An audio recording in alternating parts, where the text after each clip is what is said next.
cordial saludo, integrantes del seminario Páginas de Estanislao Zuleta de la Escuela de Pensamiento Crítico Maestros de la Sospecha.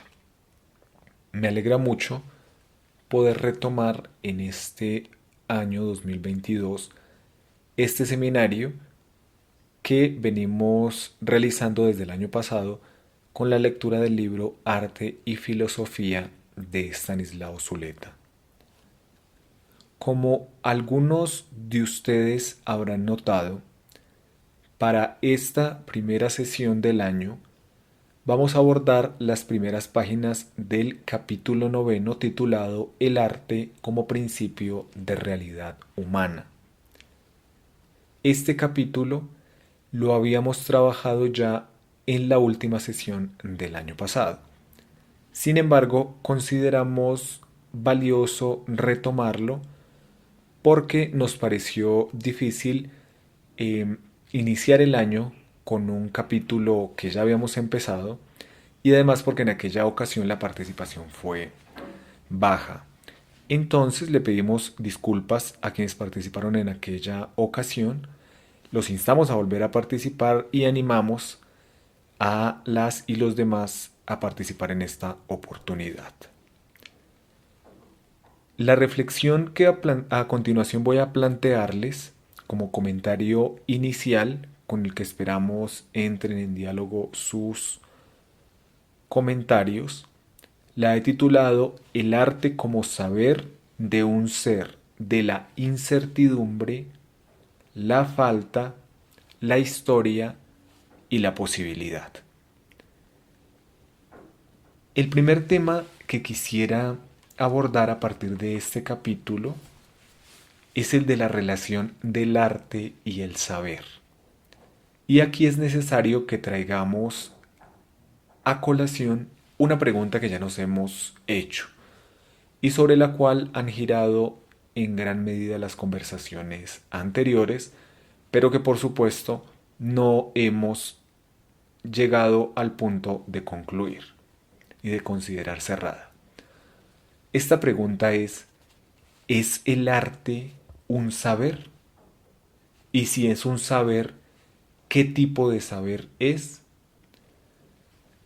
Algo que yo creo que podemos señalar a partir de la mirada a ciertas obras de arte y sin entrar, digamos, en detalles y en casos específicos, es que el arte no es un saber teórico, ni es un saber sistemático, ni acumulativo, ni evolutivo o progresivo. Y en esa medida, no podemos decir que la literatura contemporánea sea mejor que la literatura de hace 10 siglos o del siglo XIX.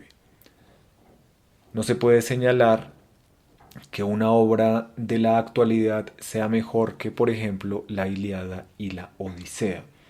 No contamos con un criterio unánimemente aceptado y objetivo a partir del cual establecer una línea de progreso en el arte. En esa medida, entonces, debemos reconocer que el arte sí es un saber, pero es un saber, perdón, de características singulares, porque es un saber que, como ya lo señalaba, no se puede considerar como acumulativo, como que conforme un solo cuerpo, como que se dirija fundamentalmente en unas direcciones específicas, ni es un saber que pueda, ni siquiera que aspire a un agotamiento de los temas y al paso a otros temas. Más bien en el arte, lo que pareciera ser predominante es la subsistencia de las preguntas, de los misterios, de los enigmas que le dan origen y sentido. Aquí es necesario que planteemos dos preguntas, porque al decir que el arte no es un saber teórico, No estamos diciendo que el arte sea un saber sobre el cual no se puede teorizar. No estamos defendiendo aquel planteamiento que señala que la reflexión, el análisis, el razonamiento sobre el arte imposibilitan o eliminan la experiencia estética. Solamente estamos señalando que el arte es un saber de unas particularidades que lo distinguen de otras formas del saber. Sin embargo, podemos hacer dos preguntas que son pertinentes, que de alguna manera ya hemos hecho, pero que no podemos evitar a la hora de reflexionar sobre el arte como saber. La primera pregunta es, ¿qué teorizaciones pueden derivarse o fundamentarse del arte? Stanislao Zuleta en este apartado, por ejemplo, nos señala lo profundamente relacionado que está el psicoanálisis con el arte. Cabe entonces la pregunta de en qué medida el arte es un elemento para elaborar teorizaciones y en qué medida no. El arte, por ejemplo, nos puede ayudar a comprender, digamos, la historia del siglo XIX. Pero el arte no necesariamente nos ofrece todos los elementos teóricos para comprender ese periodo. No hay en el arte una teoría acabada de la historia y en esa medida el arte es valioso y pertinente, pero el arte también se encuentra con unos límites y por eso es necesario hacer la pregunta por las posibilidades teóricas que se desprenden del arte. Podríamos decir teóricas, sistemáticas, etcétera, alrededor del arte.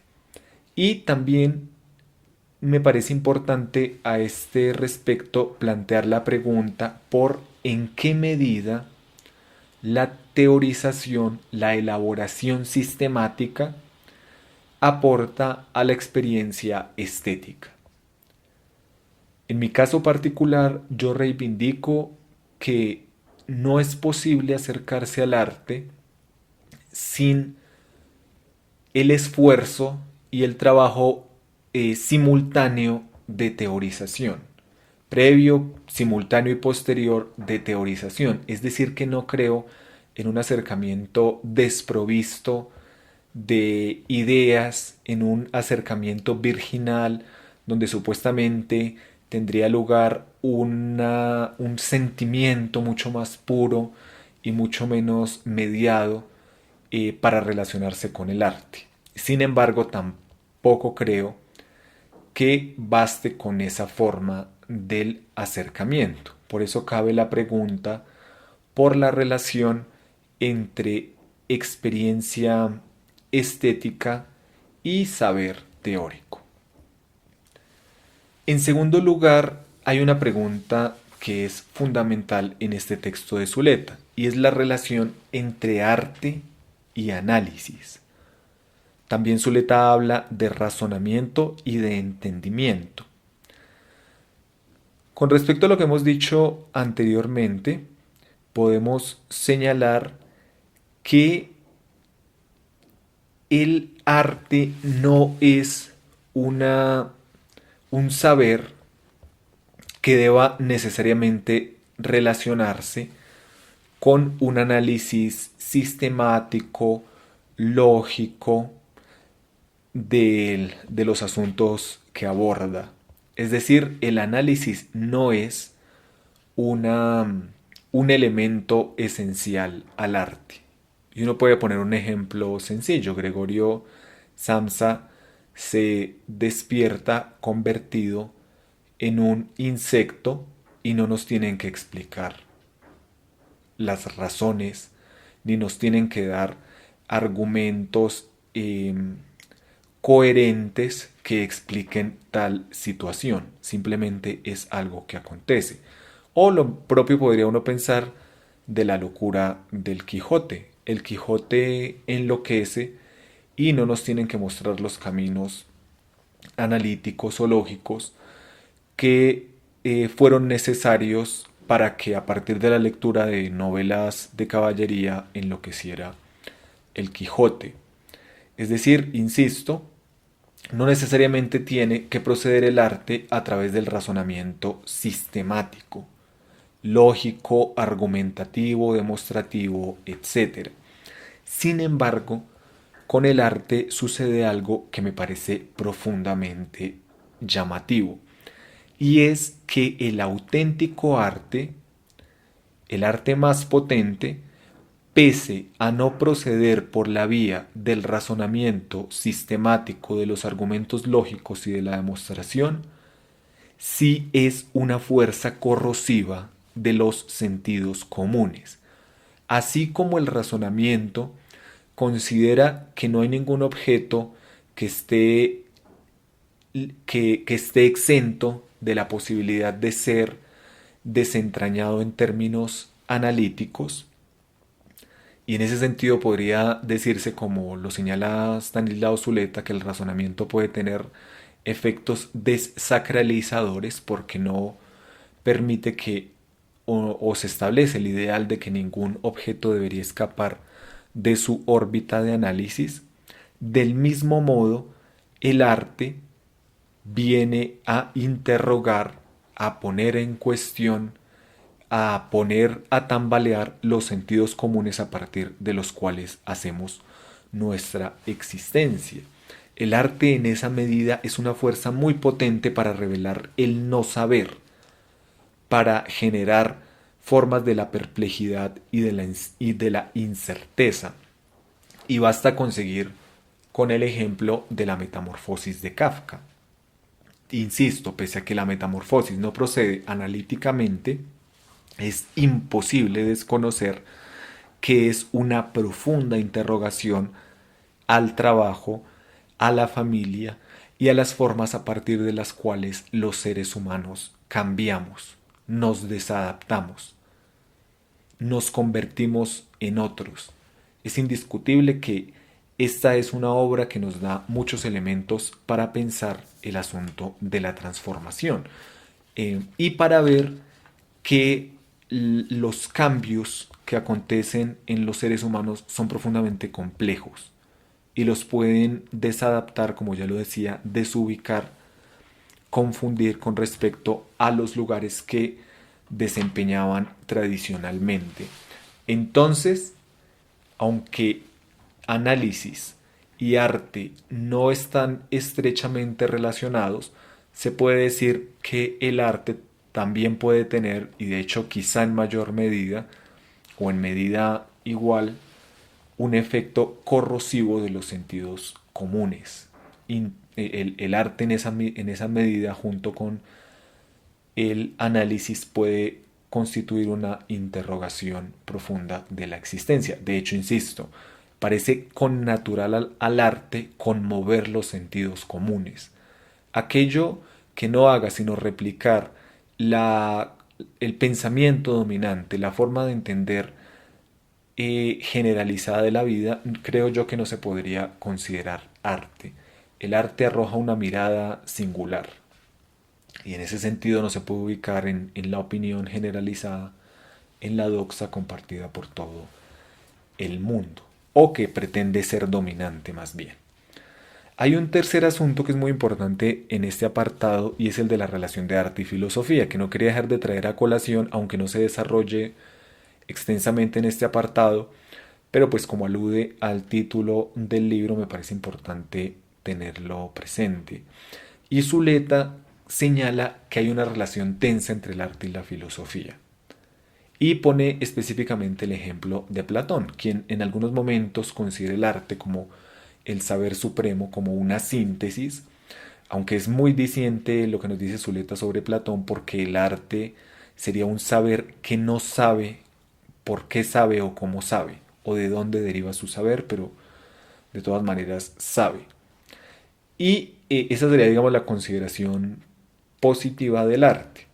Pero el arte también aparece como una seducción, esto está entre comillas, especie de seducción o embriaguez del espíritu. Y en esa medida como algo más bien que confunde, que seduce, que embriaga, pero que no necesariamente estaría relacionado con el saber. Aquí solamente pretendo dejar la pregunta abierta por la relación entre arte y filosofía. En cuarto lugar, Zuleta en este apartado relaciona el arte y el psicoanálisis y nos permite seguir pensando sobre la particularidad del arte como expresión de una forma o de unas características singulares de la humanidad.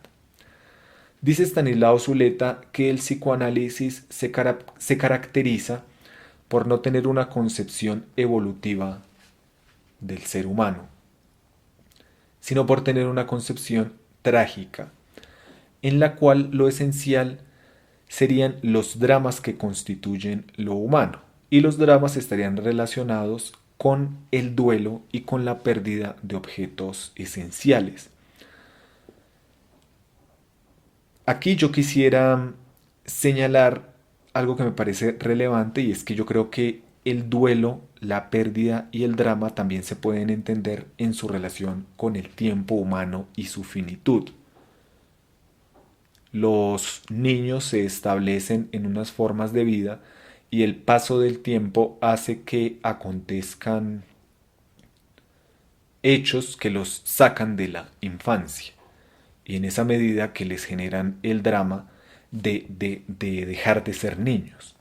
Lo propio sucede con la adolescencia y con la adultez y finalmente aparece allí el tema de la muerte. Es decir, creo yo que pérdida y duelo están relacionados con el paso del tiempo y con la finitud, con la incapacidad humana de desplegar todas las opciones posibles en el tiempo y con la necesidad de optar o con la dificultad insuperable de que muchas cosas no son vedadas. Pero bueno, eso para pensar el asunto del drama, el duelo y la pérdida como parte de la concepción trágica de lo humano dentro del psicoanálisis. Y entonces, aquí Zuleta nos dice algo que resulta muy importante para pensar el arte. Y es que en la concepción psicoanalítica, el deseo de saber no procede de una curiosidad sin fundamento. Es decir, los seres humanos no buscamos el saber porque seamos seres curiosos que indagan, porque sí, sino que el deseo de saber deriva más bien de la necesidad de un cuestionamiento dirigido a la identidad. En otros términos podría decir uno, una característica de los seres humanos es su identidad precaria. Y en esa medida, si requieren del saber es porque su identidad permanentemente se encuentra amenazada y debe ser reconstruida. Podría uno aplicar esto que señala Zuleta también del nacimiento y de la muerte. Los seres humanos permanentemente forjan expresiones de su identidad y al mismo tiempo se ven compelidos a aceptar que éstas se ven cuestionadas y no son sostenibles necesariamente. Entonces, esto resulta muy importante porque es la pérdida, el duelo, como expresiones de la vida concreta y cotidiana del ser humano, los que son los móviles de la acción y el pensamiento. Ya lo decíamos, no es una curiosidad abstracta, sino más bien es una necesidad de saber, de actuar y de pensar en la vida concreta y específica de cada ser humano. Entonces, en esta concepción del psicoanálisis, el ser humano no se halla atrapado en un orden inmutable de lo instintivo, donde ya sabría exactamente qué hacer con cada una de sus posibilidades y en cada uno de los momentos. Tampoco el ser humano se halla en un orden de lo natural, en términos subjetivos y sociales, sino que el ser humano está abierto a la historia. Y aquí se puede pensar en la historia social, donde Zuleta recuerda a Marx, y en la historia subjetiva. Y hay historia cuando efectivamente hay determinaciones, hay, digamos, causas, hay razones para que los acontecimientos fluyan por unos cauces específicos. Es decir, la concepción psicoanalítica, como lo dice Zuleta, es un determinismo. No cree que el transcurso de la historia subjetiva acontezca porque sí, o espontánea o azarosamente. Sin embargo, pese a al reconocimiento de determinaciones, estas no operan ni automática ni simplemente. Ni simplemente. Es decir, existen determinaciones múltiples que conducen la existencia por unos determinados caminos, pero estas determinaciones no garantizan ni mucho menos un resultado. Y es el ejemplo que pone Stanislao Zuleta de la sexualidad. Las relaciones bajo las cuales un ser humano es educado desde su infancia, sin lugar a dudas, tienen efectos en su sexualidad, pero no garantizan un efecto específico, sino que esa forma de aparecer de la sexualidad singular de cada ser humano dependerá de la actuación particular de las determinaciones específicas. Y en esa medida entonces, el ser humano, al no estar establecido o condicionado automática e irrevocablemente por unas determinaciones o por un marco instintivo, está abierto al aprendizaje. El ser humano está abierto al aprendizaje. Es menos instintos y más aprendizaje que los animales. Zuleta dice que una característica de la animalidad sería que hay más instinto que aprendizaje. Y en esa medida, el ser humano está abierto a la posibilidad. Y para decirlo en términos muy sencillos, aunque esto podría tener desarrollos mucho mayores y seguramente los tendrá con la conversación, los seres humanos están ante la posibilidad de crear sentido o de perderlo. El asunto de la identidad tiene que ver con la creación de sentido y con la pérdida de sentido. El asunto relevante acá es que la creación de sentido puede derivar en formas anquilosadas y la pérdida de sentido paradójicamente puede abrir a la construcción de sentidos alternativos. Bueno, este era el comentario inicial para esta sesión. Esperamos que suscite la reflexión y que se enriquezca a partir de lo que ustedes puedan añadir, criticar, refutar, reformular, etc. Muchas gracias por su atención.